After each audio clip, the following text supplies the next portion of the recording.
When you're talking about like studying and like how early on in your kind of like mission journey in understanding nature versus nurture, did the food element take over? Didn't take over until my mid to late 20s.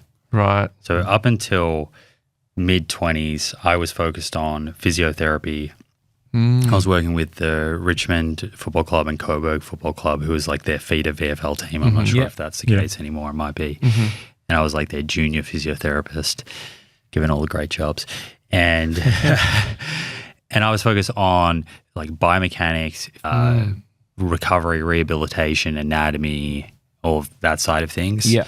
And in my mid-20s was when I started to develop an interest in nutrition. So my brother had made changes to his diet, and various people along the way had told me to perhaps consider the foods I was eating, who were aware of my dad's health history. Yeah. And I was coming through this kind of football environment. I was playing football myself. Then I was working within the football environment, and my diet then was super meat heavy. It was tons of red meat, tons of poultry. If there were vegetables, it was lucky to be a little bit of broccoli and sweet potato and maybe some white rice, which is a common kind of almost like fitness bodybuilder diet still to this day. And I always felt very challenged when someone would say to me that might not be the healthiest way to eat for your cardiovascular health if you're trying to avoid having a heart attack. But with that way of eating, that sort of meat-heavy diet, were you eating like that because you were working out a lot and you thought, oh, that's going to be the good thing to sort of balance or work in tandem with the working out? Yeah, truth be told, I'd never really examined the research that deeply. I think I was just conditioned by the environment I was in. So being in sporting environments, reading fitness magazines, it was just the way that people did it. Which is the common experience. Like no one's delving into research. Right. Yeah. And it wasn't until I got to 25, 26, 27 that I then became a little bit more interested in whether there was any truth to this idea that there was a better way to eat to improve the health of my arteries and my heart and reduce my risk of having a heart attack or a stroke. And that was kind of my on-ramp. And when I first started looking at the research, it was so confusing. I was finding a study that would say one thing and a study that said another thing. I would find an expert that said one thing, an expert that said another thing. And I realized I didn't have the skills to actually to make sense of any of that. And that's why I went back. I did a master's in human nutrition science at Deakin. I think you guys had Felice Jacker on the show. Yes, yeah. We did. Yeah. Who's done some wonderful research, including the SMILES trial that people may be familiar with.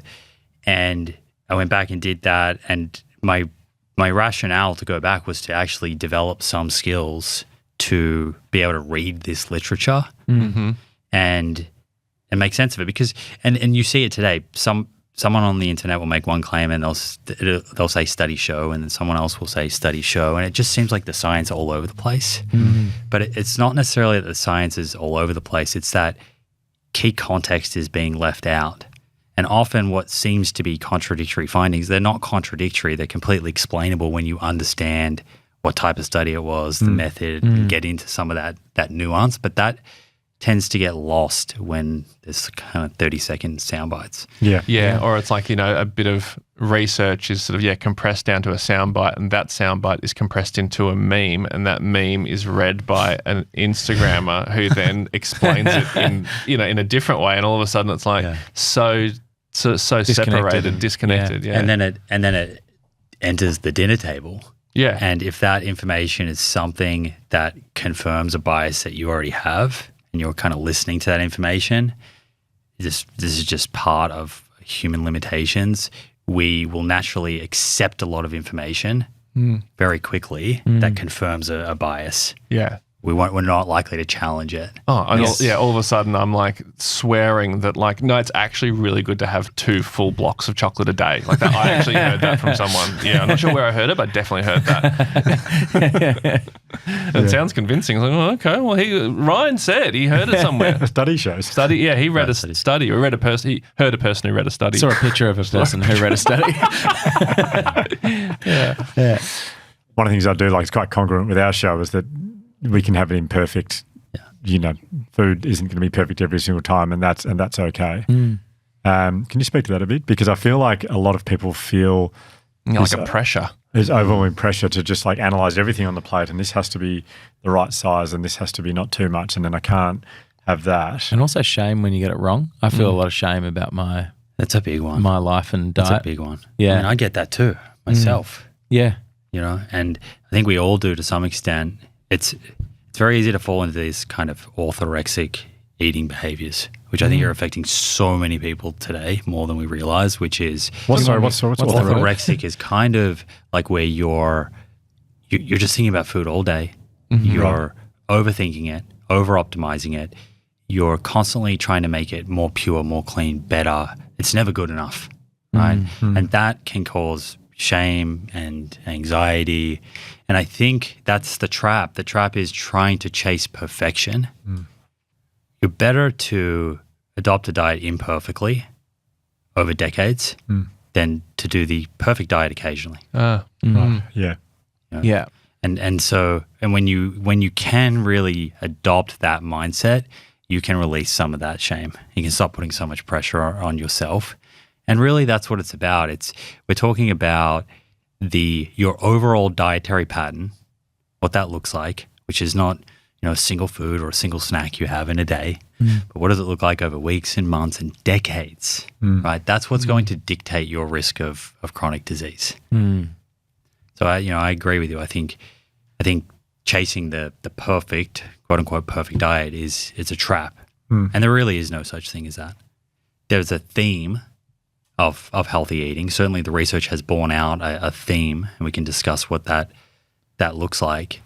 But within that theme, there's a lot of room to manipulate it depending on who you are, what your goals are, where you live, what's your cultural background, what type of foods do you enjoy from a cultural aspect, do you have performance goals?